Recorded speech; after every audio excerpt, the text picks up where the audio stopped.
Hello বন্ধুরা, তোমরা সবাই কেমন আছো? আশা করি অনেক অনেক ভালো আছো। চলে আসলাম আর একটা নতুন ভিডিও নিয়ে শিশির ডিজে অফিসিয়াল পেজে। আজকে আমরা যাব বন্ধুরা অটো ভ্যান নিয়ে ঘুরতে। আমাদের ঘোরার লোকেশন হলো পাত্রাইল ইসকন মন্দিরের সামনে একটা ঝালমুড়ির দোকান আছে। আমরা ওই ঝালমুড়িটা খেতে যাব আজকে সবাই মিলে। এখানে আর বেশি কথা না বলে বন্ধুরা আমাদের গন্তব্যস্থানে চলে যাই। আর যারা যারা শিশির ডিজে অফিসিয়াল পেজে নতুন তারা অবশ্যই পেজটি ফলো করে পাশে থাকবেন।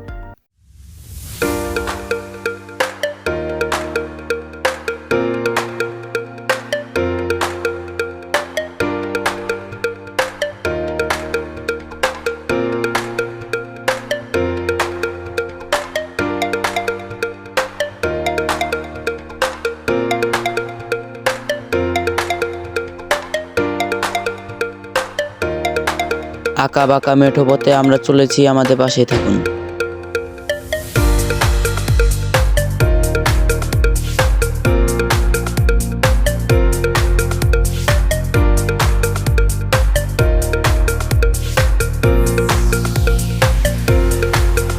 আমরা যেই দোকানে ঝালমুড়ি খেতে আসছিলাম দেখি ওই দোকানটা বন্ধ। আর কি করব, পাত্রাইল ইসকন মন্দির থেকে একটু এগিয়ে আসলে পুকুর পাড়ের আগে একটি মুদি দোকান পড়বে। ওই মুদি দোকানে নাকি ঝালমুড়ি বেচে পড়ে। আর কি করব, ওখান থেকে ঝালমুড়ি খেয়ে আমরা চলে আসলাম বাড়িতে। আজকের ভিডিওটা বন্ধুরা এই পর্যন্তই ছিল। যদি ভিডিওটা ভালো লাগে অবশ্যই ফলো করে পাশে থাকবেন। Tata, bye bye.